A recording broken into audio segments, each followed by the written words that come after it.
This interview is with a gentleman by the name of Nicholas St. John. He's from Reno, Nevada.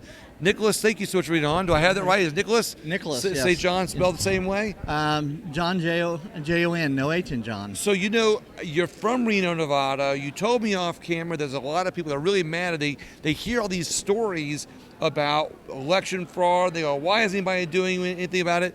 But you have an answer to that question. We absolutely do. So for all of you who are out there that have been like, I have been chasing this thing for 2.5, 3 years.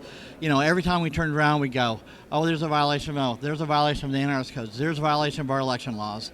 And then we go, where do we take this? And so, like so many, they tried to take it into a corrupt court system, and it was thrown out. Case after case after case. Look at how many times Trump went into court, and they threw them all out. Never even got a chance to give him a chance to get into discovery. So, been working with guys around the country. That's what you hear. All my friends that are anti-Trump, anti-election integrity, they always say, well, all the lawsuits have been thrown out. They've all been thrown away. Right, and that's true. They all have, because the courts are corrupt. So we found that the founders... Big statement, John. I know. So you can look at it. Look how many times Mike Lindell's been in court, and they've short-circuited him and keep throwing them out, right? So every time we turn around, they're not giving us our day in court so you can do discovery. They can't let you do discovery, because if they do, then you get to bring in all the evidence, and then you can't refute the evidence. So there's a secondary choice, and it was called the fourth branch of government. Have you heard of the fourth branch of government? I have not. I'm eager to hear this. Talk to me, please. Okay, so there was a ruling in 1992 by the U.S. Supreme Court. It was ruled 6-3. Justice Anton Scalia, our buddy, right, rendered this majority opinion, and he called this thing the fourth branch of government, that ends up being this group of people who are sanctioned by the U.S. Constitution that goes clear back to 1500s.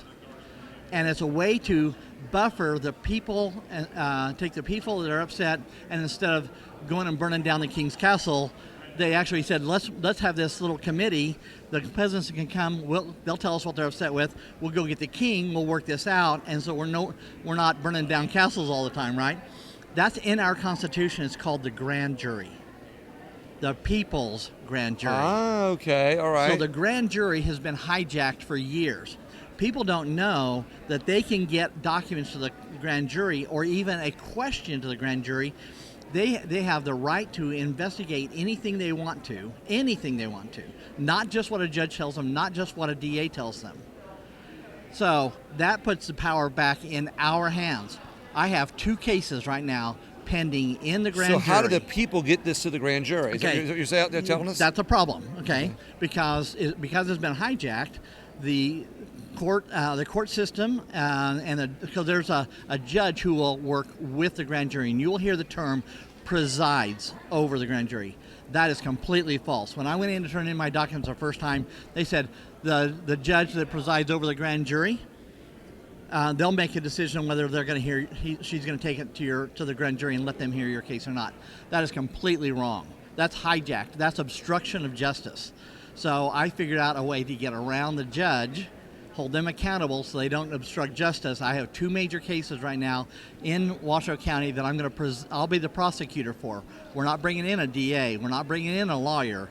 I get to preside over this. So you're getting this into the grand jury yourself. Are you an attorney? No. So you're able to get in and preside because you found a way. How'd you find out how to do this? Well, it's trial and error. I've been filing criminal complaints for over a year, only to have the DA throw them in the trash.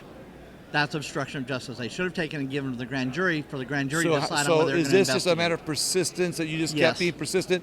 So eventually they said, okay, let him in? No, they fought me every step of the way. So how'd you get in? Well, because I went to a clerk of the court, and then there's a jury commissioner, and she said, I'm going to take it to the judge. So I put my document together in a page and said, for the grand jury, foreman only.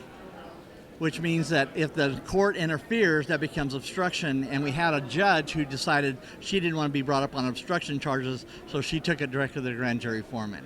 This is amazing. So you found a little loophole. Not a loophole. This is the way it's supposed to be. This is the way it's supposed to be, but you exposed a pathway.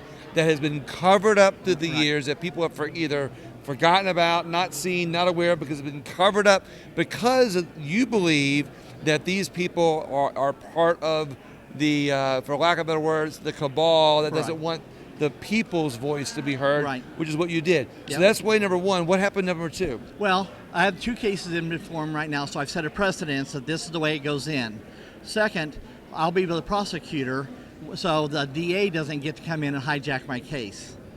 And then they'll render an indictment. The indictment, right now, it could remove 2 high public officials, and both of them could go to jail. We could give them immunity in return for XYZ, right? So the judge, they render an indictment. The judge then decides on what's the penalty, and then we can work on it. But here's what's really great: people don't know that the grand jury has the power to nullify law. Did you know that? I did not know this. This is all news to me. So that's why I said you're going to want to hear this. So We don't have much more time. Okay, So grand jury can nullify law. So we have AB 321, which put all this nefarious election stuff in place. We get them to nullify that. No more universal mail-in ballots.